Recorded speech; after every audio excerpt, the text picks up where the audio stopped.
G'day Raiders family, it's Bourkey here and welcome to this week's edition of our Round 7 preview against the Manly Sea Eagles. Guys, I've got to be honest, I really hate these type of games. From a basis of probably last week against the Broncos, it was still a little bit iffy. And we got away with the win, obviously. But I think sides like Manly, the Knights, the Titans, sort of those sides earlier on in the year, you're just not too sure where you're standing. And this is one of those games where it's away from home. Manly are desperate. They pushed St George right to the sword last week down in Wollongong. And it's just one of those games you just don't know how Manly are going to turn up and how we're going to turn up. So I really get a lot more jittery with these games with expectation around probably more our guys' mental attitude, playing Manly who haven't been in the best of form, and just how we react to that type of thing with a fairly volatile Brookvale crowd, who are right on the play. So it's always a bit of a concern going to these type of games, just how we come out early. And we need to come out early with speed and intensity, which I'll get to later on in the top 10. So look, fingers crossed, I think we've matured a lot over the last couple of years with these type of games. And we haven't played Manly at Brookvale since, I think, 2017, I think, from memory. So it's going to be a really good test for us. It's an afternoon game, which I think will once again suit our speed power play, which I'll cover in our top 10 shortly as well. But let's get into the top 10 for now. I want to concentrate on Manly first, as I do most weeks in my top 10. Obviously, their kingpin's going to be Daly Cherry Evans. Now, what Cherry Evans does a lot, looking at the St George game last week, from in line with their goalposts, he will sweep to his right side all the time, or a lot of the time.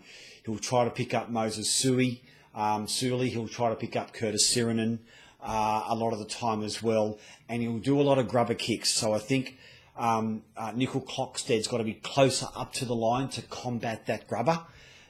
Cherry Evans does a very shallow grubber to get just to try and get him behind their line or our line. So he's got to be up Nickel Clockstead pretty close. Cherry Evans has to do a lot of long kicks close to the line, but his grubbers are those crappy type of unsure which way the bounce is going to be. So Nickel Clockstead's got to be really aware of that and play close to just behind Jarrod and just behind the other edge player in Elliott or whoever that might be, as well as Nick Kotrick. So he's just got to be really careful in relation to that grubber kick. But Cherry Evans is their kingpin. What he also does a lot of the time is he runs primarily on a 45-degree angle across field.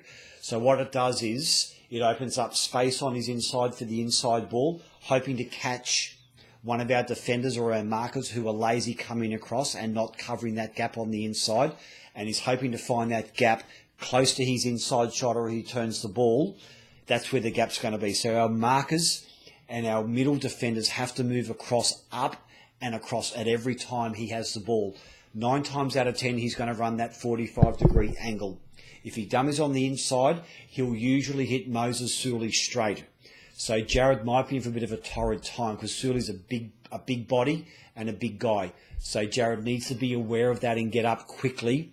Once again, like I say, most weeks for these ball players, you've got to take their time management off them so they force the play. If you stand back and watch Cherry Evans, he'll make you look foolish.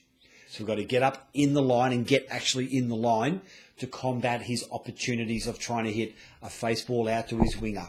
Once again, if Clockstad's playing up and we're up in the line and Cherry Evans does a grubber in panic mode, then Sharnese is going to be there to take that ball. So it's really important that we don't panic when Cherry Evans is running across field on that 45-degree angle, and just keep our line straight. Jack can't afford to shoot out of the line tomorrow because that's where that gap's going to be with the inside ball if Jack overcommits like he did last week with Nicarima when that try was scored. So we've just got to be confident in our inside players, but Cherry Evans is the kingpin. He's also their main kicker. Now, we've had some good success with kickers of other sides the last couple of weeks, particularly Michael Morgan, who put a lot of pressure on. Cherry Evans is their main kicker in general play to try and get out of trouble. So we've just got to keep that in mind. Number 2, I've gone for Martin Tapau. Now, I say this every year about Tapau. He'll be full of intent and venom early. It's important we don't get sucked into it. He likes to try and draw guys into a slingy match or a sledgy match. He tries to get motivation from one of our players trying to put a big hit on him or verbal him. Don't try and get into his play. That's what he wants to psych himself up. So we've got to be very careful we just don't get involved in any of that crap with him, because that's what he wants to do. And with a Brookvale, a home crowd at Brookvale, that's also going to add to the passion in his mind to try and get the crowd involved to help him keep motivated when he's on and when he gets subbed off, and then when he comes back on, he becomes very passionate about trying to lead the side. Now, the big thing with Tapau, if they're running this way, he will take the ball on their left edge. He's got a massively big palm, and then he tries to offload with his left a lot of the time.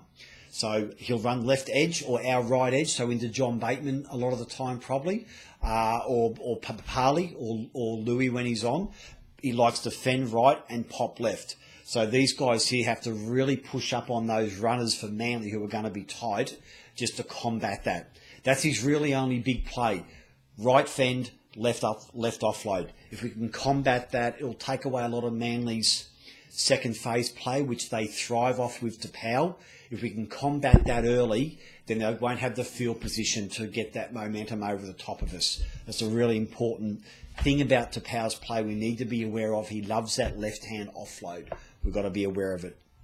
Number 3, once again, I say it every year, Joel Thompson. Now, when he was at the Canberra Raiders and the St George Dragons, he ran a beautiful flat line where he'd get the ball flat, step in and hit the hole coming back this way. Probably a lot of the time that Elliot Whitehead does for us, Thompson hits the ball back on the angle into the gap. It's very hard to combat if our marker defenders on that right edge are not coming across. If we're lazy from that marker, and particularly Joel Thompson's quite dangerous 15 metres, 25 metres, 5 metres out from the line, where he'll get probably a ball from Kane Elgie or Cherry Evans sweeping across from the right edge to the left edge, hitting flat. So our markers have to be careful and follow the ball across. Thompson, 9 times out of 10, similar to Cameron Smith and Jesse Bromwich, 9 times out of 10, he's going to get the ball.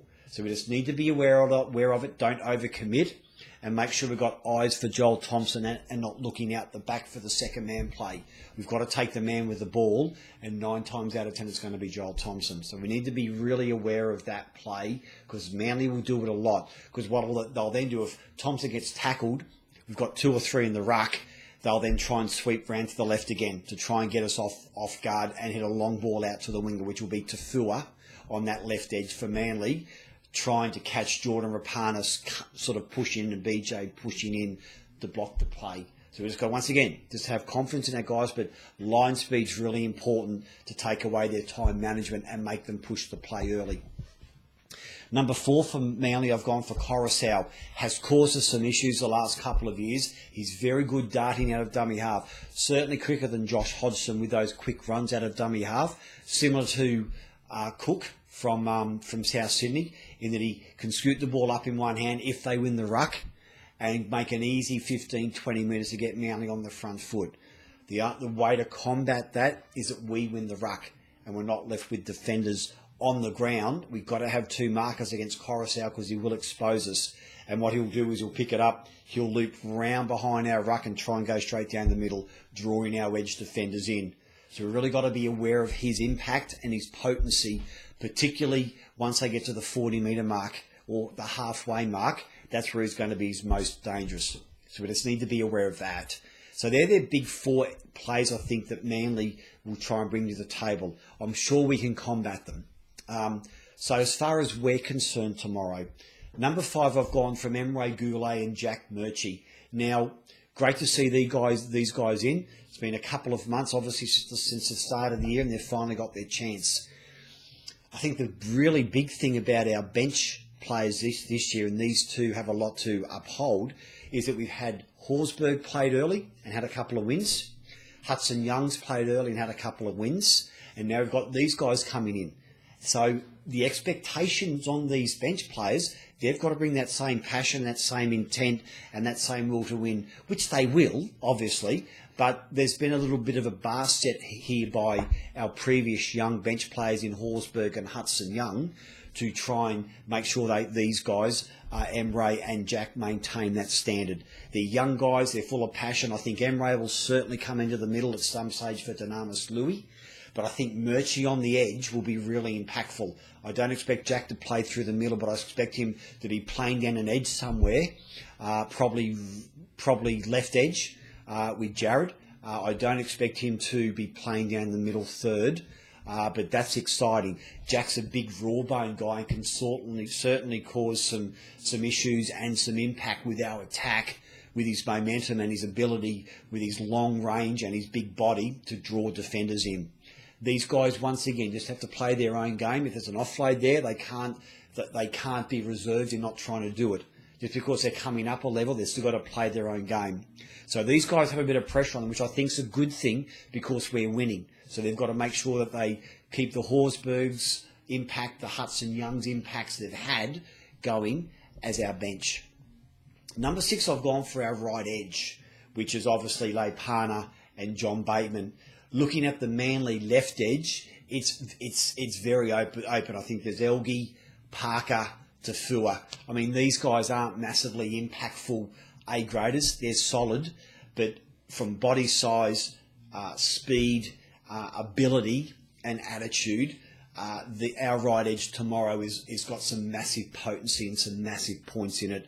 These guys haven't experienced a John Bateman before. He's going to be up in their face. He's going to be spitting venom. He's going to be intimidating. The Manly left edge is very, very suspect. I think Kane Elgie, for example, in defence, wouldn't knock the ash off a cigarette in defence. So I think we've got to really expose that. The only way we'll expose it, though, is getting good field position and just giving the edge the space they need. Now, our right edge needs at least 40 metres, 30 metres of space open to it just to spread the Manly defence wide. We can't be attacking that edge with Manly with a 15, 20 metre blind. It won't work. We need at least 30 to 40 metres for these guys to do their stuff. But I think down that right edge tomorrow, we can score a lot of points if we have good discipline and have a really good field position.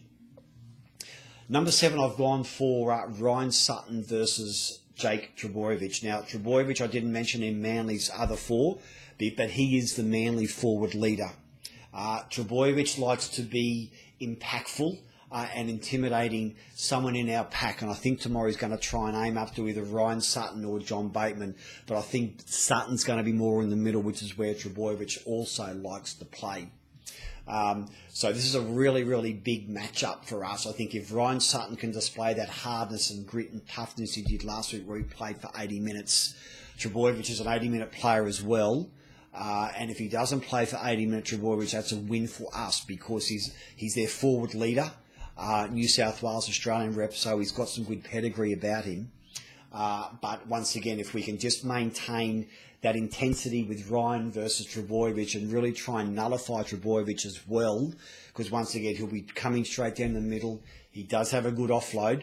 I think this matchup is really a key for our forward pack. And if we get over the top of their forward leader, it's going to go a long way to getting those 2 points. Number 8, I've gone for speed. Now, once again, looking through this Manly side, they're not blessed with a lot of speed, either in the ruck area or the outside backs. So if we can bring our speed game, I would like us to see us have the ball in play a hell of a lot more, not kicking for touch. I think Manly like the ball in touch. It allows them to settle the play, get the scrum, waste of 30 seconds, muck around. I think they want the ball in touch as much as possible. I think tomorrow we've got to keep the ball away from the sideline when we have the attack. Manly don't want a quick game. They want like an octagon, a messy wrestling type of game where it's stop, start, penalty, leg caught in the ruck, whatever the case might be. That's Manly's best chance of winning tomorrow is in that type of mode. So we've got to have a lot of speed in defence. And once again, we've been attacking with our defence really well the last couple of weeks. So those brutal hits. And then once we can get on that roll and win that ruck area, then I just want to see our speed, man, particularly CNK around the ruck, Jack to take on the line like he did last week when the Broncos got tired. Jack made some really telling runs, but I think our speed tomorrow is going to be quite critical with our fitness to get over the top of Manly. That breeds confidence. I think we're now getting 6 rounds in. You can just see the confidence between a lot of like 5 or 6 new players. C&K is really working well now around the ruck area, as well as on the right and left edge. He's sniffing around for opportunities. Bateman's full of confidence. Ryan Sutton last week had a very confident game, scored a try. He looked like he belonged last week, Ryan Sutton, for the first time all year. He really blended beautifully into that number 13 position. So those confidence combinations are just starting to gel. And when you're winning, it does take a massive load off you because you're not trying to force it. It sort of automatically becomes instinctive when things happen. You're not trying to manufacture a play. And you can see such times when plays are manufactured. With us at the moment, we're just looking like it's just flowing, just like a training run. Everyone's in their right position, and we're just playing football. We're not trying to overthink things. Football's a simple game, and that's why we've got to keep it a lot of the time.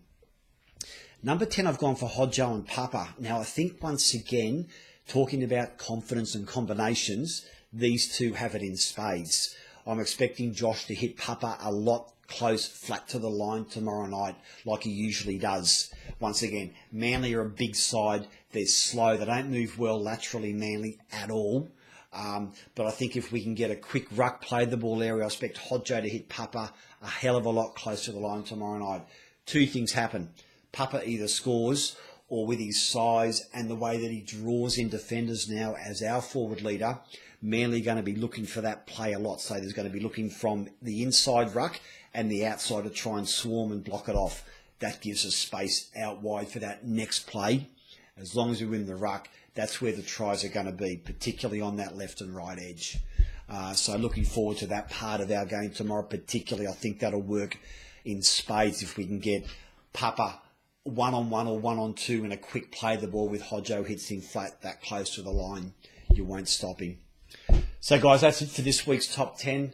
Thank you so much for your support. As always, you can hit me up on my Facebook page at Bourkey's Top 10, on Twitter at Bourkey Top 10, also now on YouTube, which I'll have in the link.